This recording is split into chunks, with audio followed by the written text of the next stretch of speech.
Hello guys, welcome to another video of stock market. Friends, Exicom tele systems limited guys इस IPO का आज date 2 का subscription open होने जा रहा है। जानेंगे लाइव सब्सक्रिप्शन स्टेटस, जीएमपी कितना चल रहा है, लिस्टिंग कितना मिलेगा और डे 1 का सब्सक्रिप्शन कैसा देखने को मिला, क्या इस आईपीओ में अप्लाई करना चाहिए या फिर इन सभी पॉइंट्स को। चलिए फ्रेंड्स, वीडियो स्टार्ट करते हैं।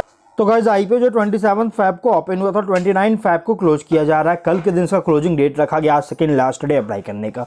429 करोड़ का बुक बिल्ड इशू आईपीओ, जिसमें से 329 करोड़ का फंड जो है फ्रेश इशू के थ्रू रीच किया जा रहा है 2.32 करोड़ शेयर्स का, और 100 करोड़ का offer for seller 70 lakh shares का इशू कर रही है। अलॉटमेंट डेट फाइनलाइज किया गया 1 मार्च का और लिस्टिंग डेट फाइनलाइज किया गया 5 मार्च का। बीएससी एनएससी दोनों में लिस्टेड किया जा रहा है। प्राइस बैंड रखा गया 135 टू 142 रुपीज़ पर शेयर की प्राइस बैंड है। 100 शेयर्स लॉट साइज का है। और Monarch Network Capital Limited, Unistone Capital Private Limited, Systematix का कॉर्पोरेट सर्विसेज इसके लीड मैनेजर है। Link In Time India Private Limited registrar है। प्रोमोटर होल्डिंग है प्री इशू 93.28% का होल्डिंग देखने को मिल जाएगा। एंकर इन्वेस्टर से 178.05 करोड़ का फंड रेज कर चुका है। अगर हम बात करेंगे कंपनी के सब्सक्रिप्शन का गाइस, तो डे 1 में बहुत ही स्ट्रॉन्ग सब्सक्राइब है QIB से 0.84 टाइम्स का, जो कि यहाँ लगभग अराउंड फुल्ली सब्सक्रिप्शन के आसपास पहुंच चुका है। HNI 19.98 टाइम्स का बहुत ही स्ट्रॉन्ग सब्सक्राइब, रिटेल से 29.31 टाइम्स का, टोटल 11.23 टाइम्स सब्सक्राइब है गाइस। और यहाँ पे कंपनी QIB को अगर हम नहीं इंक्लूड करें तो गाइस कंपनी HNI और रिटेल से एक रिकॉर्ड ब्रेक सब्सक्राइब है गाइस। QIB में यहाँ पे बहुत अच्छी सब्सक्रिप्शन अभी हुआ नहीं है। जीएमपी चल रही है 180 रुपीज़ का, 322 रुपीज़ पर लिस्टिंग होने के चांस है और 126.7% की बहुत ही स्ट्रॉन्ग डेब्यू करने जा रही है। मतलब इस कंपनी जो है बहुत ही स्ट्रॉन्ग लिस्टिंग दे रहा है।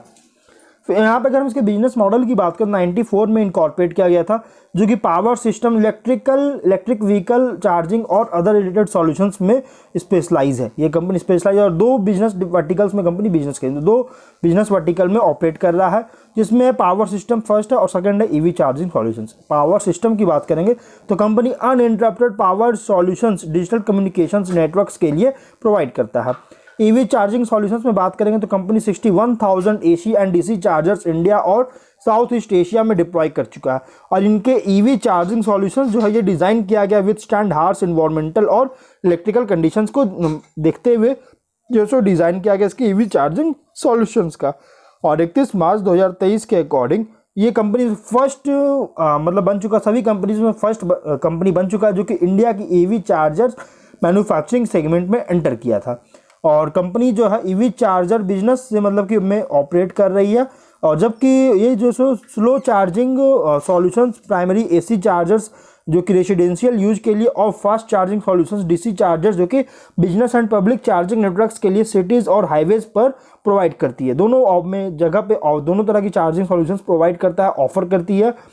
और कस्टमर बेस की बात करेंगे तो इसमें एस्टैब्लिश्ड ऑटोमोटिव OEM है जो कि पैसेंजर कार्स और EV बसेस के लिए, और चार्ज पॉइंट ऑपरेटर CPOs है, फ्लीट एग्रीग्रेटर्स है। 31 सितंबर के अकॉर्डिंग कंपनी 61,000 से भी ज़्यादा EV चार्जर्स को इंस्टॉल कर चुका इंडिया के 400 लोकेशंस में। और 30 सितंबर के अकॉर्डिंग 4,70,810 ली आयन बैटरीज भी डिप्लॉय कर चुका है टेलीकम्युनिकेशन सेक्टर में एप्लीकेशन के लिए, जो कि ये इक्वालेंट है 2.1 GWh पावर की स्टोरेज कैपेसिटी के साथ जो है इक्वालेंट है इनका, मतलब कि 2.1 गीगावाट वाला जो कैपेसिटी के साथ जो है स्टोरेज कैपेसिटी के साथ इक्वालेंट है इसके जो टेलीकम्युनिकेशन सेक्टर में मतलब कि एप्लीकेशन के लिए जो है सो डिप्लॉय किया था। मैन्युफैक्चरिंग फैसिलिटी जो है पूरी तरह ISO सर्टिफाई किया गया है। तो सितंबर 2023 के अकॉर्डिंग EV चार्जर्स को अराउंड 70 कस्टमर्स में जो है सप्लाई कर चुका है, जिसमें इंक्लूड है 15 OEM, 32 national and regional CPOs और 4 फ्लीट एग्रीगेटर्स। और 30 सितंबर के अकॉर्डिंग 1190 एम्प्लॉयज़ इंडिया में एम्प्लॉय कर चुका है, काम करी, जिसमें से 443 कॉन्ट्रैक्चुअल और 732 सब टेक्निकल सप्लाइड है। और टेक्निकल सप्लाइड में अगर बात जो क्वालिफाइड जो है इसमें 438 डिप्लोमा डिग्री होल्ड कर रखी है और 294 इंजीनियरिंग डिग्री होल्ड कर रखा है। और इसके सब्सिडरी में 50 एम्प्लॉयज़ काम कर रही है।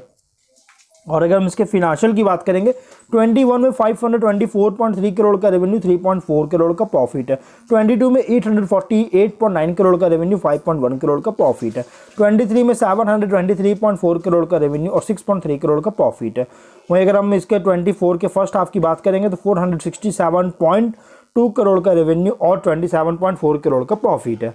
कंपनी का फिनेंशियल देखिएगा तो टॉप लाइन में 23 में थोड़ा सा फॉल हुआ था, और लेकिन बॉटम लाइन में बहुत अच्छी ग्रोथ है। बॉटम लाइन में कंपनी का प्रॉफिट जो है कॉन्स्टेंटली ग्रोथ देखने को मिला, कंसिस्टेंट ग्रोथ है, बट टॉप लाइन में फॉल। और फॉल होने का सबसे बड़ा रीजन है गाइस कि कंपनी का जो बैटरी बिजनेस है, बैटरी जो बिजनेस इसका है, मतलब कि एक तरह से ईवी व्हीकल्स के लिए, मतलब जो बैटरी बिजनेस है, बैटरी रिलेटेड जो बिजनेस है, उसको अलग कर दिया गया कंपनी से, इसके कंपनी से अलग कर दिया गया, जिसके कारण कंपनी के रेवेन्यू में थोड़ा सा इंपैक्ट पड़ा है, बट प्रॉफिट में ग्रोथ है।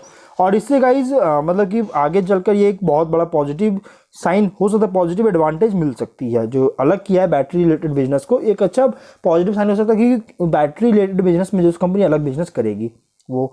और अगर हम इसके कुछ रिस्की पॉइंट की बात करें तो majority part of revenue generate करती है कुछ ही कस्टमर से।